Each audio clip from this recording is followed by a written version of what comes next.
What y'all got for me? All right, you got Minnesota. You get coming up on Wednesday.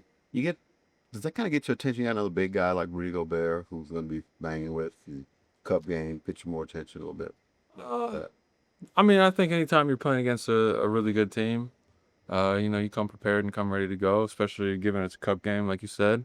But that's just another night in the NBA, my man. So, uh, we see really talented players every single night. So we just gotta get ready and prepare for tomorrow, like every other game. I asked Mark about the compete level. That's something he talked about last year. He's talked about this year as well. Said you guys have obviously done a really good job on that level. Is that something that I guess kind of preaching to you as soon as you get here? Something you pass on to the younger guys like Bonheiser and some of the rooks, people like that? Yeah. Or do they come with it? I was gonna say, a common trait that people have that land them in this building is what you just mentioned. Not many people end up here if they have to be taught those things. Usually, it's kind of like a innate just way they approach the game.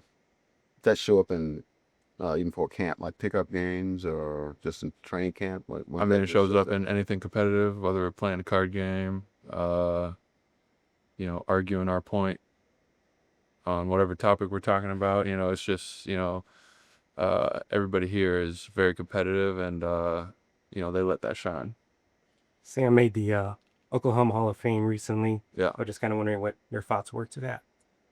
First of all, congrats to him. It was a hell of a speech that he gave. Obviously well deserved. The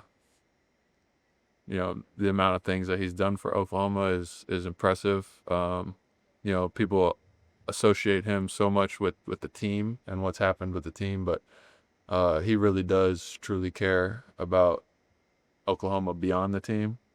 I first understood that when he brought us to the memorial, our rookie class when we first got drafted, and made sure that we understood the history of the city, why everybody's comes together so much, and then also just the way he kind of appreciates, the landscape of the city and how important this new arena is coming up, and how he talks about the importance of the details. You can tell he's a detail guy.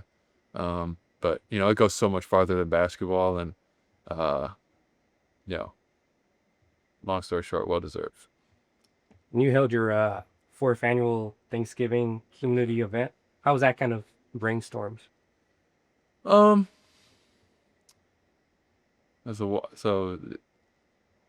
came up with it 4 years ago, so I don't remember exactly how, but I have a wonderful family. Big thanks goes to them for helping put it together every year. But I just felt like I have a wonderful family, and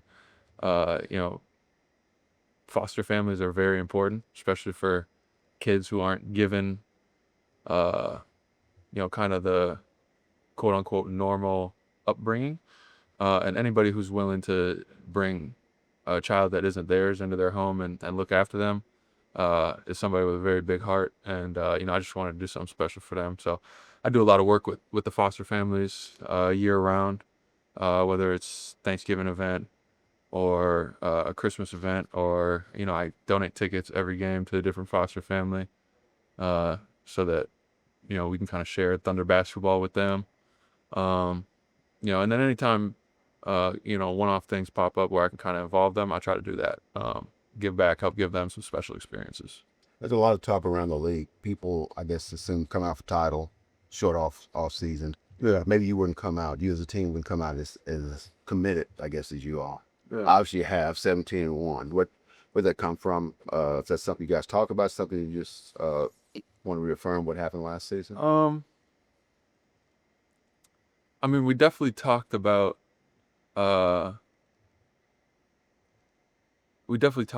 things that can help us versus things that can hurt us.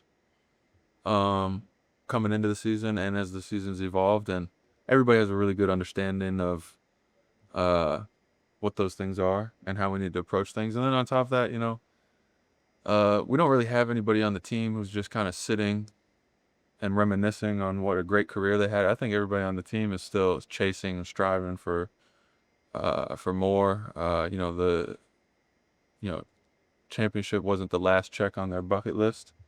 I think that goes for everybody on the team, and you know, guys just came out pumped and juiced to play basketball again. I know I did, and it's a long season. We still got 60 games, 65, 64. Yeah. So we got a long way to go, but we're enjoying it. Yeah. So those the youth helped you because the youth was always used against you last season. This kind of helped. Yeah.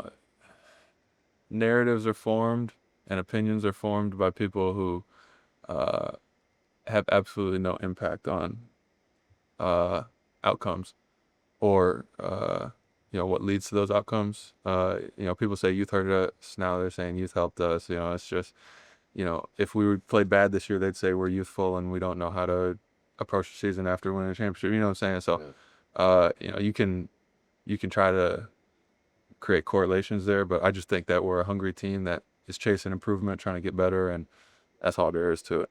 Chet, obviously the other night, not your best offensive night, but end up with 3 blocks on the defensive side. Just kind of talk about it. Do you take just as much part in your defensive as much as you do in your offense? Yeah, always. No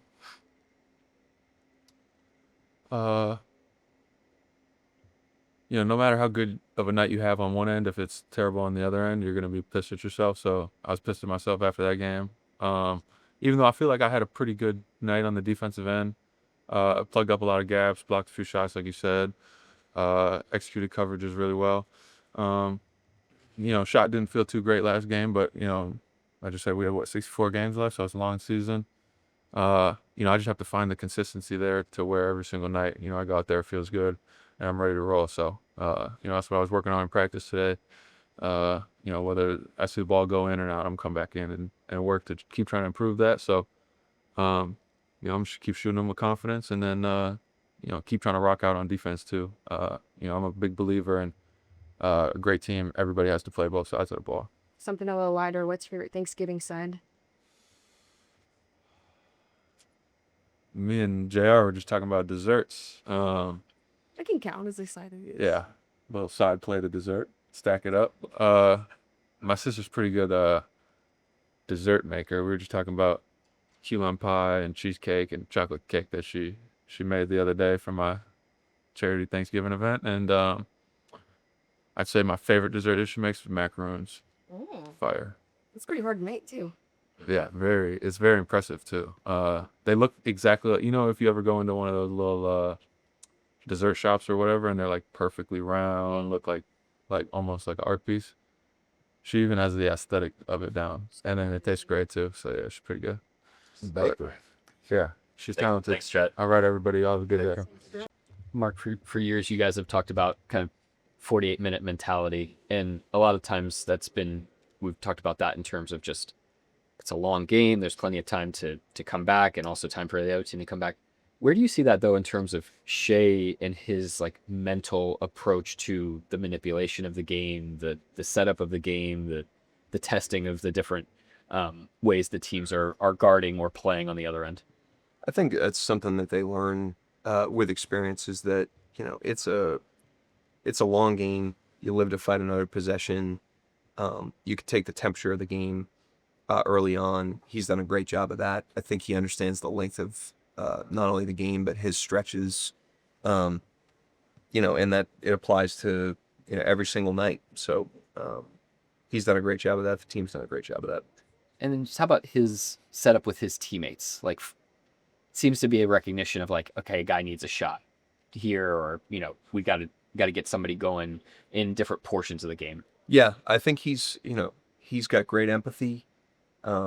He's been in every stage of his career. To this point, he's been a rookie trying to make his way. He's been like a young star trying to prove himself. He's he's kind of walked in the shoes of a lot of his teammates that are younger than him, and he brings that empathy to the court and tries to do whatever it takes to help them out. So with a young guy like AJ, he's trying to constantly give that guy confidence. Last game, I thought what you were talking about, he was with Chet. Like Chet couldn't get it going early, and there was a part of the game there right in front of our bench where he was like really just trying to get him a shot, and he did. And then he got him a dunk the next possession. So just all part of him being a great teammate, player, all that. Remember last season you talked about you want to see the first 15 games, so it's a compete level with the guys. You're almost 20 games into now. What have you seen? What do you want to see at the beginning of the season, considering coming off a championship?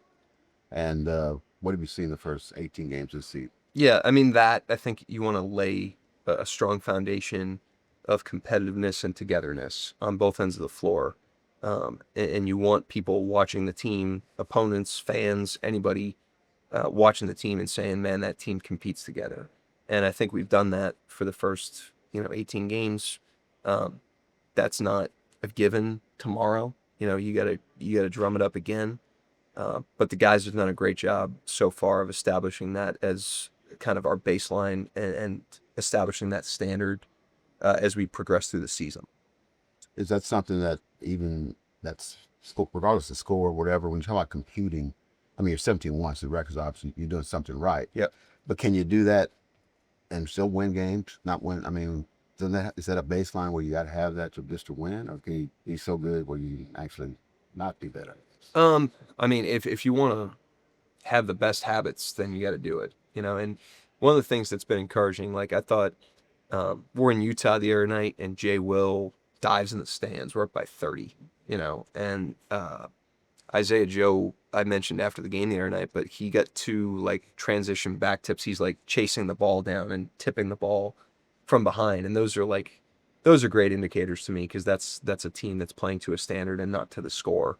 And we've got to be that team if we want to maximize ourselves and be the best version of this team that we can be. And the guys have done a great job of that. And those are 2 examples.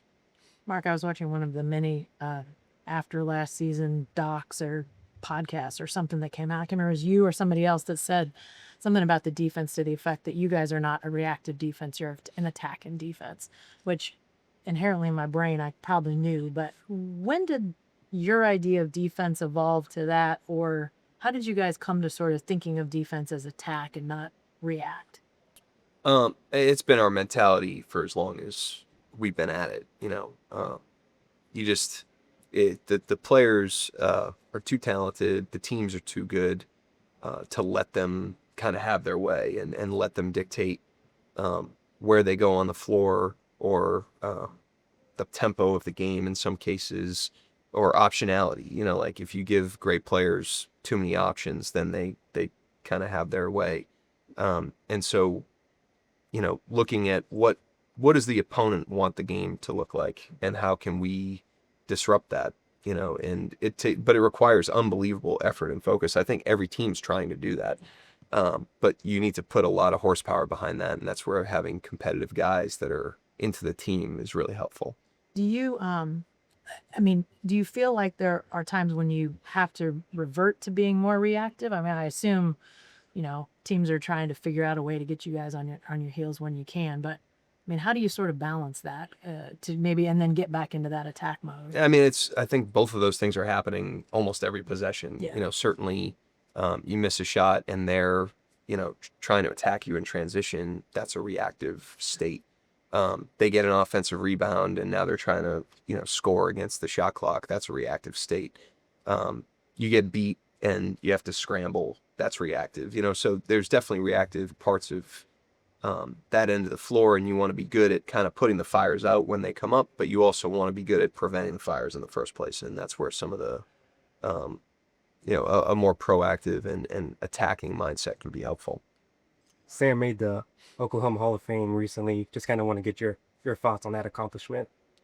Yeah, I mean, I've said this many times, but what he and Clay collectively have done is amazing. Clay obviously had the vision to bring the team here and put the people in place and have supported his people with unbelievable leadership and humility. And Sam has been the architect of bringing that vision to life, with the decisions that he's made over time, the investments he's made in the organization, the people he's brought in over time. And he's done that for a very significant amount of time now, almost 2 decades, which is a long, long time. and he's done so with tremendous endurance and determination. And so that award is well deserved. Mark, Kaysen has kind of hovered over leading the league in steals this year. Just kind of talk about any specific skills that you see from him on the defensive side that's kind of made him to be in that position. I mean, he's got great talent. You know, he's a great athlete. He's strong. He's got great speed. He's got great hands. And he's also like a very competitive, determined player. That's tough as nails. Loves to take on a challenge. And over time now has learned the pictures of the league. You know, the league's very patterned and predictable over time. That's why, like, I think the veteran players look like they're playing kind of a different game, but you have to go through a progression to get to that point, and he's kind of on that track. But I think the collaboration he's had with Dort and Caruso specifically has been really cool to see, because they all have different strengths. They learn from one another, but I think he's benefited from being around those two guys, because Lou and Alex are very different stylistically, but both are very impactful, and you could see him taking some of that and applying it to his deal. We saw Kenrich and Aaron doing some stuff. Anything you can share about their situation being better? Or? Yeah, they're progressing. They're doing well. I mean, we'll do our reporting later on today, but all the guys that are out are progressing right now. Anybody else? Thank you, Coach. All right. Thanks, Mark.